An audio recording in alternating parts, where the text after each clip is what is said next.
सभी को गुरु पूर्णिमा की हार्दिक शुभकामनाएं। आइए मिलकर सुनते हैं गुरु पूर्णिमा की व्रत कथा। एक समय की बात है, देवर्षि नारद भगवान विष्णु से मिलने वैकुंठ धाम पहुंचे। भगवान श्री हरि ने नारद जी का भव्य स्वागत किया और उन्हें उचित सम्मान दिया। विदा होने के समय जब नारद जी कक्ष से बाहर निकले तो उन्होंने छुपकर सुना कि भगवान विष्णु माता लक्ष्मी से कह रहे हैं, देवी, जिस स्थान पर नारद बैठा था उस स्थान को तत्काल ही गाय के गोबर से लीपकर पवित्र कर दो। ये सुनकर नारद जी स्तब्ध रह गए। वो तुरंत वापस लौटे और रूंधे गले से पूछा, भगवान, एक और आपने मेरा इतना सत्कार किया और दूसरी ओर मेरे जाने के बाद उस स्थान को अपवित्र मानकर साफ करने का आदेश दिया। ऐसा क्यों किया? भगवान विष्णु ने मंद मुस्कान के साथ उत्तर दिया, नारद, अतिथि और देवर्षि होने के नाते आपका सम्मान करना मेरा धर्म था, किंतु आध्यात्मिक दृष्टि से आप निगुरा हैं, यानी बिना गुरु के हैं। जिस स्थान पर गुरुहीन व्यक्ति बैठता है वो स्थान अपनी सात्विकता को खो देता है। अब नारद जी को अपनी भूल का एहसास हुआ।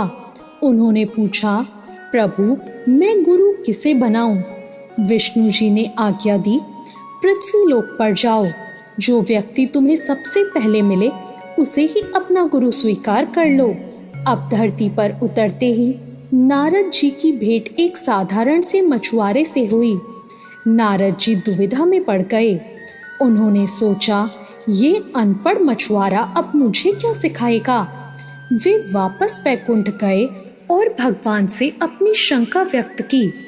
तब भगवान ने कड़े स्वर में कहा, नारद, अपने प्रण से पीछे मत हटो।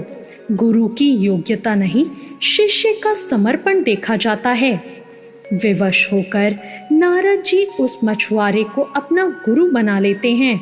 गुरु बनाने के बाद भी नारद जी के मन में मछुआरे के प्रति अनादर ही बना रहा।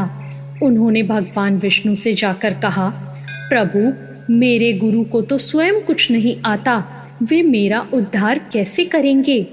गुरु की निंदा सुनकर भगवान विष्णु क्रोधित हो गए और उन्होंने कहा, नारद, तुम गुरु निंदा के अपराधी हो।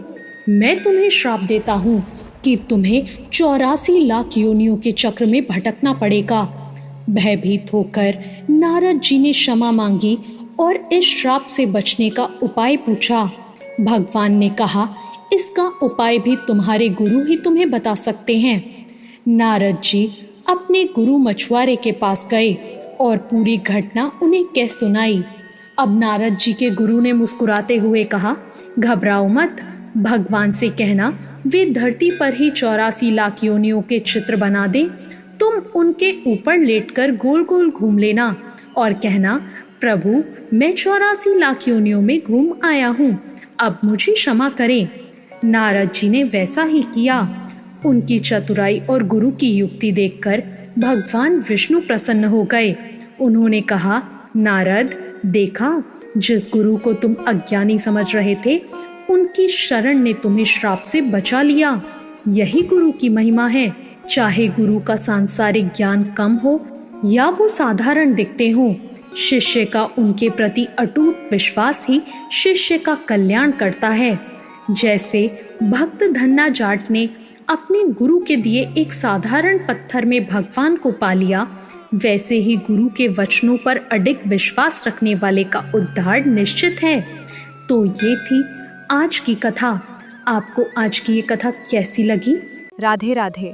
आपका स्वागत है हमारे गीता भक्ति चैनल पर। यहाँ आपको मिलेंगे भजन और कथा। हमारे चैनल को सब्सक्राइब करें, इस सुंदर सफर का हिस्सा बने। राधे राधे।